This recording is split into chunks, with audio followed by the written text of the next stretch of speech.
Danas ćemo pričati o 5 područja filozofije kojima se ja bavim. Ili koje, slobodno mogu da kažem, da sam 2-3 područja od tih po prvi put uveo u filozofiju. To nisu neka područja kao ono čardak na nebu ni na zemlji. To su zapravo osnovna područja koja su u filozofiji trebala da postoje od početka.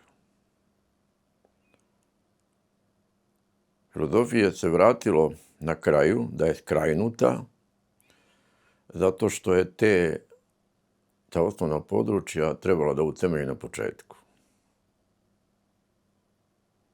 Koja su to područja?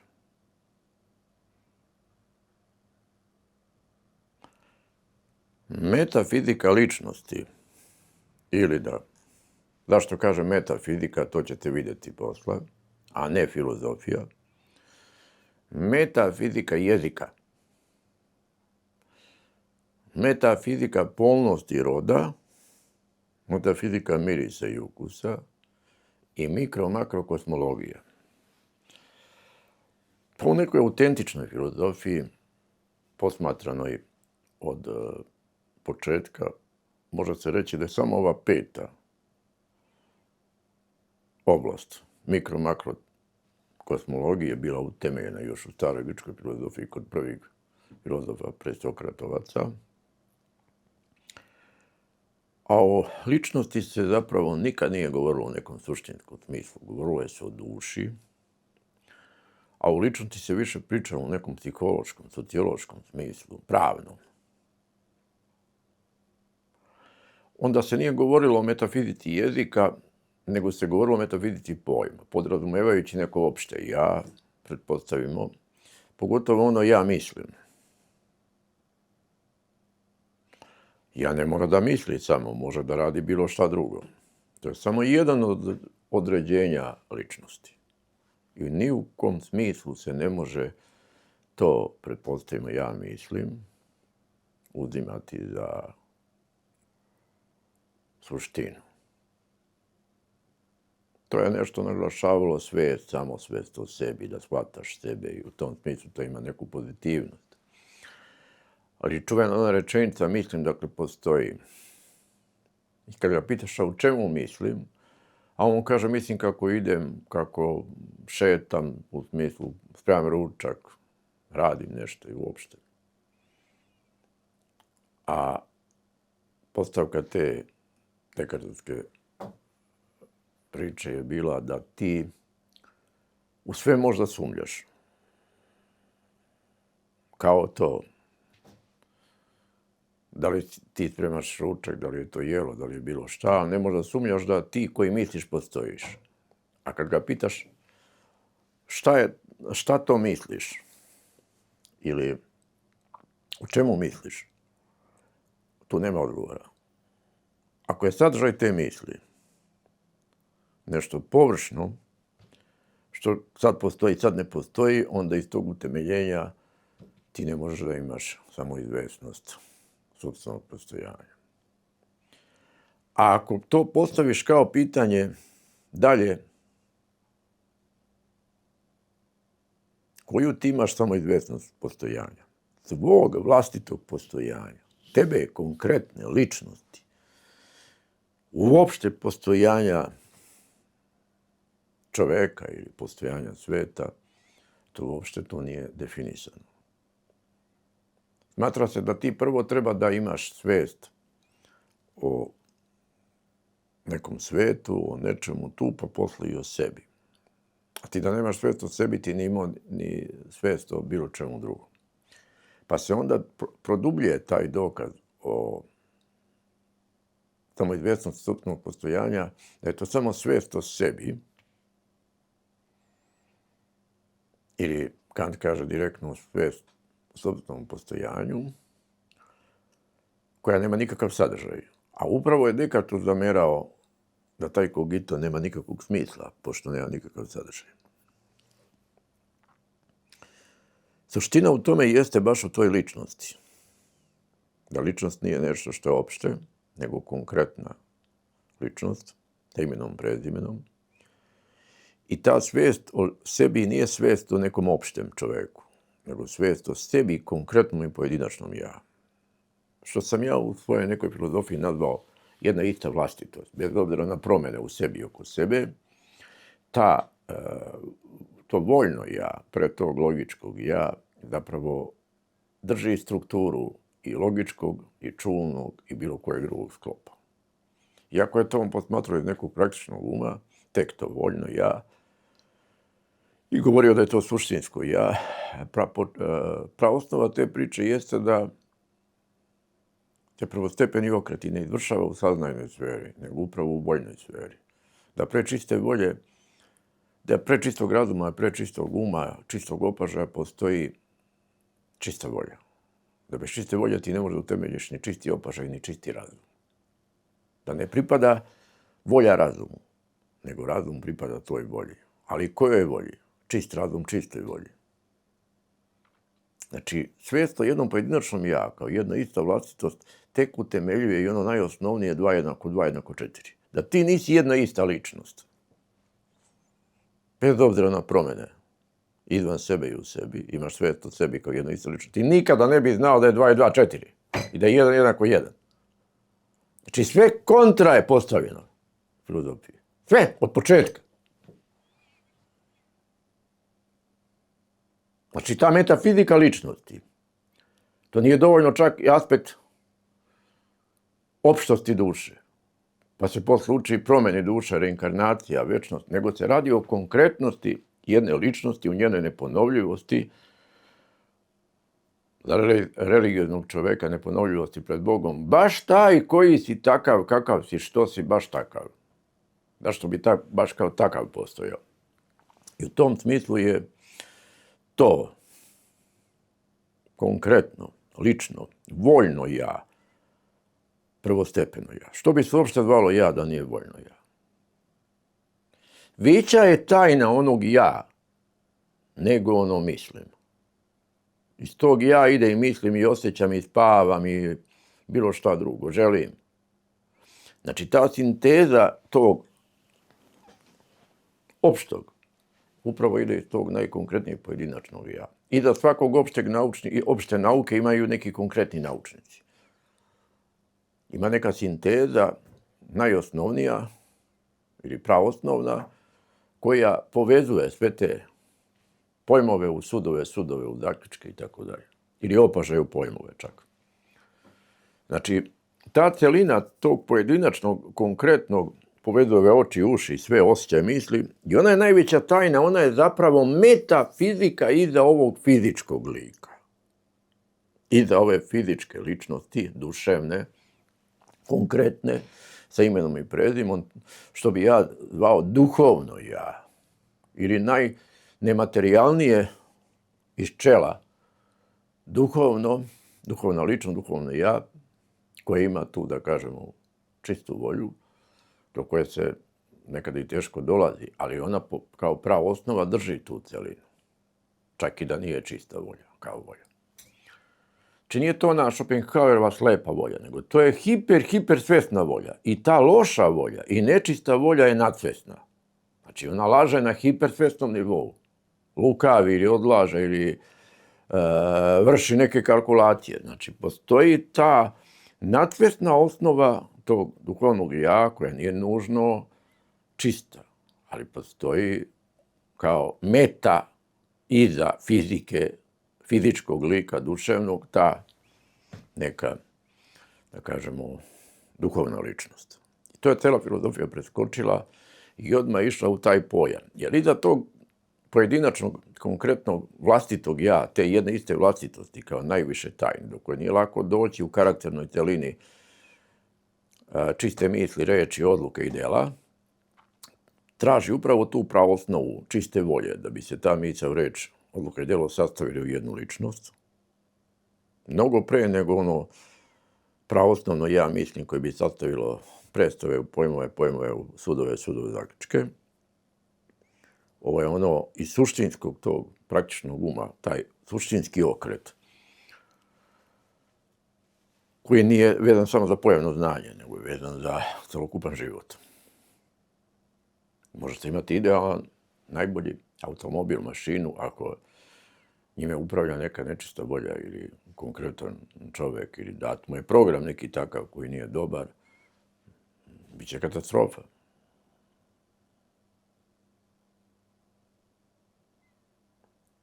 To je pretpostavka u svim stvarima. Za pravni sistem vi pretpostavljate neku čistu volju. Za sva pravila igre, pravila ponašanja, dogovora, ugovora, svih mogućih stvari, pretpostavlja se tako nešto. Znači, onaj koji saznaje, koji hoće istinu, pretpostavlja se da hoće istinu, da je njegova čista volja, da neće da laže. Sad, na tu metafiziku ličnosti ide metafizika jezika.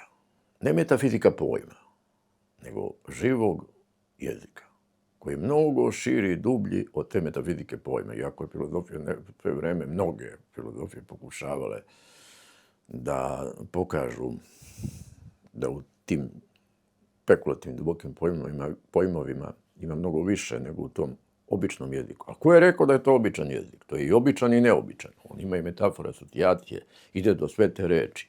I svi pojmovi su sadržani u tom jeziku. To je jedna vrsta govora, jedna vrsta jezika. Ima jedna rečenica koju jedan filozof kaže da je posle tog Heraklita filozofija samo strah od mišljenja, narkotizacija. Jer je on imao takav govor, aforističan, dubok, da u jednoj rečenici govori sve. Jer svaka reč može se povežati sa svakom reči. Taj govor takav, možete da uzmete, na primjer, bilo koju rečenicu njegovu i da vidite da u tom njegovom govoru, na izgled tajnovitom, metaforičnom, aforističnom, je dubina dubine. Kao, na primjer, suva duša je najmudrija i najbolja. Što to sad znači suva duša? Kod njega to znači vatrena duša. Duša koja, kao što vatra spaja sve suprotnosti u sebi, pokreće, odlučuje, dolazi u u jednu tačku tog preobražaja, sve ide od nje, i voda, i vazduh, i zemlja, razrađivanjem, tako se ušnjavanjem, tako se isto i vatrena duša sve pokreće, ona najmanje traži, ona je najdublji taj pokretač, ili neka ko zna koja druga rečenica. Oni često kažu, citiraju, čak i najveći filozofi, Aristotel, Hegel, uzimaju tu rečenicu, ne može istu reku ući dva puta, što normalno ima dubokog smisla, sve se kreće, menja, preobražava, a niko ne stavlja osvrt, na primjer, na njegovu rečenicu, sunce je svaki dan ovo. Nešto što su oni smatrali kao božanstvo, kao samo neku večnost, on kaže sunce je svaki dan ovo. I to ne samo u nekom materialističkom smislu. Kao u smislu da on ima neku prekogniciju, da je to sad preobražaj, eksplozija u suncu, pretvaranja vodonikovih atoma u helijum ili oslobađanja te energije strašne i tako dalje. Nego on hoće da kaže da se čoveku u toku dana menja njegovo sunce. Šta on voli, šta on želi, šta ga obasjava. Da u svakom danu traži taj trenutak smisla. Da ga taj dan, da bi imao smisla, obasja nešto. Lepo, istinito, dobro, u neko ushićenje. Da ga nešto uopšte prožme, čak može da bude i neka emocija koja ga pogađa, ali ga probudi. Kao što ga sunce probudi sa svojom svetlošću, otvorimo oči, i on skine neku laž i tako dalje. Znači, to mora svakoga dana da se dešava. Kao što se svakog dana jede, ne znam, pije i tako dalje. Znači, tako isto taj smisao. Oni, na primjer, o tome ne govore. Jer to je potrebno, ta metafizika jezika, a ne samo taj pojam jedne definicije sa drugom definicijom. I sad vi imate, na primjer, definišete jednu stvar preko druge stvari. A onda tu samu stvar koju smatrate poznatu, s kojom su ove nepoznate definisali, možete i nju nečim drugim. I to tako ide unazad, sve sa svim mora da povežete, a to je ta metafizika jezika. Na primjer, predlozi, najobičnije u kući, u duši, u šumi, u bilo čemu, u mislima, u osjećajima. Znači, ona ima takvu jednu svedimenzionalnost da uključuje sve, jedno obično u. Ili, na primjer, ono je. To nije samo neka veza između dva pojma u sudu, zaključku da neki identitet, odnosno da se jedan pojam objašnjava drugim, odnosno izjednačava se po svojim osobinama ili predikatima sa nekom supstancijom ili subjektom. Nego je to je vuče osnovu svih mogućih je, nije veza, reči jezika. Znači, vi kad kaže to i je to, vi zapravo pretpostavljate svo moguće znanje. I za onog drveta koje definišete kao živo biće, i zemlju, i travu, i vazduh, i vodu, i sunce, svetlost, kuću. Znači, morate znati sve da biste znali bilo šta. Sve te veze, to biti, to jeste, podrazumeva sve moguće veze. Ne samo jedno konkretno biće, jedno konkretno je vezu između subjekta i predikata. To je ta metafizika jezika. I sad, znači, posle te metafizike ličnosti ili metafizike jezika, znači da iza ove fizičke ličnosti postoji nešto nevidljivo što drži tu ličnost, tu sintezu.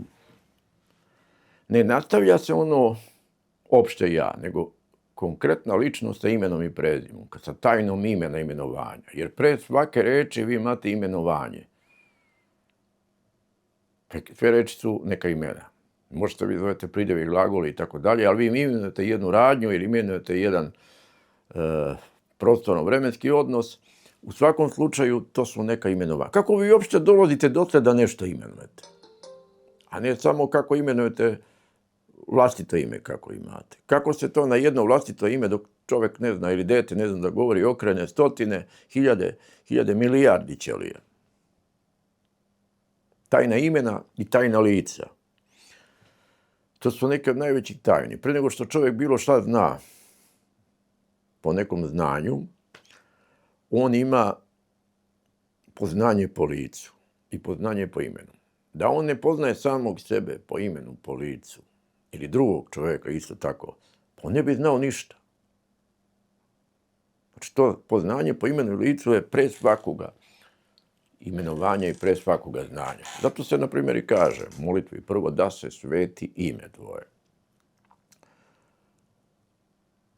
Onda ide na metafiziku ličnosti, metafiziku jezika, koja drži svu tu celinu žive ličnosti sa živim jezikom, konkretne, metafizika polnosti roda. Kao tajna jedna od najdubljih uopšte povezanosti, tajne rođenja, porodice, naroda, države, kako se utemeljive uopšte porodica, rod. Sa jedne strane, vi imate zabrane u vezi vezivanja pravne ili iskustvene, kako god hoćete, običnog ili prava otkrivenog od Boga, srodbinskih nekih odnosa u koje može da se stupaju u vezi braka. Znači, što su dalji rod, to je poželjnije čovjek i žena. A sa druge strane, od njih potiče rod. Znači, kad su čovjek i žena stupili u zajednicu istog roda ili jednog roda porodice, koje je Bog povezao za religiozne ljude, jer nije lako povezati najviši mogući polaritet. Taj najviši mogući polaritet u kome se čovjek povezuje do savršenstva, fizički, duševno i duhovno. Jedna od najtežih stvari i najsavršenijih što može da postoji. Zato i Biblija počinje sa Adamom i Evom u raju. U grčkoj filozofiji nemate to učenje. Oni poštuju tu svoj narod, varvari su drugi, ali nemaju utemeljenje i učenje ni o ličnosti, ni o toj metafizici jezika. Tu postoji malo nešto kod Platona, iako se pojavljuje ta tajna dubokog mističnog jezika kod tih prvih filozofa presokratovaca u samom govoru. A u svim sistemima religioznim to su jako bitne stvari. Bira se određen rod, porodica, pa se pravi neki narod, neki zavet i tako dalje.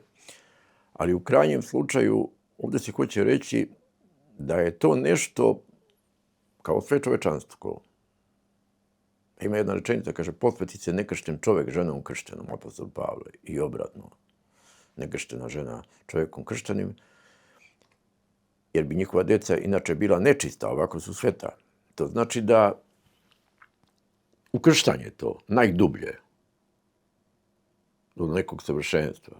Nemoguće je bez Boga, bez nekog savršenstva. Moguće je do neke mere, ali do licem k licu pečata, od početne nagote fizičke do potpunog otkrivanja, pune snage nage, od tela do otkrivenog osjećanja u potpunosti duše, do najdubljeg mogućega duhovnog poznanja licem k licu u govoru, vatrenom jeziku. Poznanja jednog drugog u Bogu, ili to približavanje drugom čovjeku, ili put do drugog čovjeka kao put do Boga, do raja do Boga, traži tu najdublju moguću arhitektoniku i on je nekako sve čovečanski. To je zajednica čitavog roda ljudskog. Od Boga. Srodstvo od Boga. I to je jedna od najdubljih stvari koja treba da se ispituje ne samo kao rod, nego kao ta metafizika polnosti. Zašto čovjek uopšte ide u tu stvar toliko? Kod životinje postoje periodi. Znači, ta jednoća, sa jedne strane je to trenutak te plodnosti radi rađanja koji određuje čitav život, a sa druge strane ta plodnost bi trebala u tom ekstatičnom stanju da se nastavi i na ceo život u toj jednoći jednog tela. I na oči, na uši, na razum, na osjećaj, na um. Od tog fizičkog do tog najvišeg duhovnog spoja, do nekog porođajnog smisla najvišeg mogućeg stanja od dvoje jednog tela u jednom duhu, u jednoj kruni venčanoj od Boga. Znači, ta kruna, taj oreal, tog najsavršenijeg stanja porođaja u duhu, u istini, bi trebao da bude neki najdublji cilj.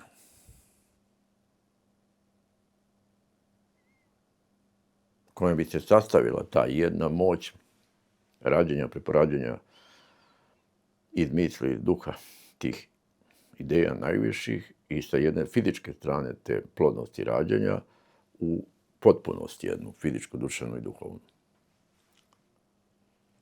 Ne bi bila u jednom trenutku, nego bi se nastavljala na sve dane i čitav život i potpuni smisao tog života. Znači, ta metafizika polnosti roda u kojoj se dešavaju mnoge stvari u svetu, sudara porodica s porodicom, narod s narodom, uopšte čovjek čovjekom, različiti narodi, rase, kulture, vere, traži jedno suštinsko, najdublje moguće utemeljenje. I prvostepenih zabrana i tih prvostepenih privlačenja i tog prapolariteta, tajne tog prapolariteta. To beskonačno može da se produbljuje, da bi se ta stvar dublje prišlo uopšte shvatilo o jedna početna, da kažemo, paleta. Na tu metafiziku polnosti roda može da se nastavi taj dah i duh, dodir, poljašnji i unutrašnji, od početnog dodira do najsavršenijeg nekog unutrašnjeg, kao tog daha disanja i dubljeg oživljavanja tog daha sa duhom, što bi sve bilo u jednom smislu pod tom nekom, da kažemo, sferom, eventualno i pod sferom te četvrte osnove koja bi područja kojima se ja bavim. Metafizike mirisa i ukusa. O čemu sam već jednom predavanju u dobroj meri pričao i izložio suštinu. Da, postoji ta osnova fizičkog ukusa jedenja, ali postoji osnova zašto uopšte čovjek ima telo. Šta je suština tog pomeranja rasta od tog fizičkog ukusa u jednom telu hrane do onog ukusa u jednom srcu svih osjećanja, do onog najdubljeg ukusa u jednoj istini, u jednom duhu, koja je tajna tog nekog pounutrenja, savršenstva od tih čula, mirisa i ukusa. Da je istina miris, najdublji, prvostepeni, to ne metafora. Metafora je pre ovaj miris koji se nekom sviđa ili se ne sviđa, ili koji je isto bitan, pogotovo oni prirodni mirisi da čoveku daju ukus hrane i tako dalje, ili da se odbrani od otrovnog nekog otrova mirisa gasa da bi poznao to i tako dalje. Ali suština je da kad se mirisom ide do najdublje tačke, do kraja, da je to ono što vam vraća apetit, smisao, ukus života. Kao što laž odbija. To je na kraju lica od onog najinstinktivnijeg u hrani do onog daljeg duševnog, do najduhovnijeg iz reči što izlazi istine, sastavljanja. I zato sam ja rekao tu rečenicu da je miris kao sveštenik, onaj unutrašnji dubinski, istine, miris istine, dok je ukus ljubavi i carstva nebeskog, Bog sam. I prema umetnosti da slika spaja lepe oblike i boje, muzika, ritmove i zvukove, poezija, rime, osjećaje i reči, u te rime i osjećaje, misli. Filozofija spaja najdublje ideje, misli ideje, a miris istine i ukus ljubavi da spaja cijele ljude. I po savršenstvu oka, uha, reči, misli, znači sve zajedno. To ono sve to jedno smo pismo ili sve to jedno smo jesmo i upijesmo istinu pismo. Filozofija je jedno vreme imala svoje neko autentično utemeljenje, ali te pravne osnove, ličnosti koje su suština praktičnog života, nije se trudila utemelji i to je prepušteno onako nekoj sociološkoj osnovi koja nije bila sposobna to da uradi, ili psihološkoj. Potrebno je mnogo dublje bilo utemeljenje ličnosti da bi se mogla dati ta svetost, najdublja osnova ličnosti porodice, slobode te pojedinačnog čoveka ili dalje naroda i svega. Tražila je se ta baš metafizika ličnosti. Na to je trebalo se nadoveže veza sa konkretnim jezikom, narodom, jezičkim duhom i sve ovo dalje što sam pričao. Onda je filozofija počela nekako da se takmiči s naukom i tu bila ponižena. Znači, kao što je nekada bila sluškinja teologije, i to ne one prave teologije, nego polovične, tako je posle postala neka sluga nauke da to komentariše, a zapravo one najdublje stvari, najfilozofskije je napustila ili čak od početka nije utemeljila. Znači njoj se vratilo na kraju ono što je preskočila na početku. Znači ovo su najprvostepenije filozofske teme, koje od početka same filozofije nisu utemeljene. I zato je filozofija skrajnuta na kraju jer je preskočila ove najbitnije stvari na početku. To je ličnost, jezik, koji je tako sveobuhvatan i vrlo se teško filozofija time bavila. Jezik, govor u najširem smislu, to je bukvalno sve, tako reći.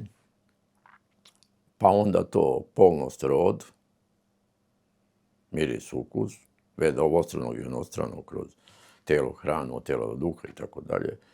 Jedino je ostala ta sfera te mikro-makrokosmologije, a sad je prosto pravo pitanje koje se tu nameće, kako je to mikro-makrokosmologija, kad su ove najbitnije stvari koje upravo treba da povežu od tela do duha. Od ličnosti do države, od naroda do celokupnog sveta, civilizacije i tako dalje, ili različitih bića ili biljaka životinja, kakva je to onda mikro-makrokosmologija? To je nešto u suženom vidu, ali u svakom slučaju tako nešto je postojalo. Znači, ona se umjesto ličnosti bavila opštim onim ja, trebalo je 1000 godina da od onog mislim dođe do onog drugog ili 2000 godina, dok jezik uvek ima od početka i ja, ti, mi, vi, oni, uključuje i emotivno i duševno i hiljade stvari. Metafizika polnosti roda je na jedan indirektan način postojala u religiji, teologiji, pa u nekom površnom smislu kroz sociologiju ili kao i ličnost površno kroz psihologiju. Jer ako vi nemate duhovnu ličnost iznad fizičke ličnosti, šta vi imate? Vi imate samo jedan pokušaj ličnosti. I kod čoveka i kod naroda. Mora se doći do pojedinačnosti tajne, zašto si ti baš taj. Do neduhovne niti koja sve povezuje. Sad, to su neki osnovni stavovi koje sam, da kažemo, ovde izneo, koji će se razrađivati, ali da bi čisto se ljudi upoznali. Kakve stavove ima taj koji to priča. O tome može i više da se vidi i na mom sajtu filozof.rs, da se pročitaju pojedinačni članci o svim ovim temama koje sam do sada pričao i koje ću kasnije pričati. Nešto je slično, nešto je različito. Svaka je priča neponovljiva na neki način. Ali to bi bilo to u vezi mog današnjeg obraćanja. Pozdravljam vas.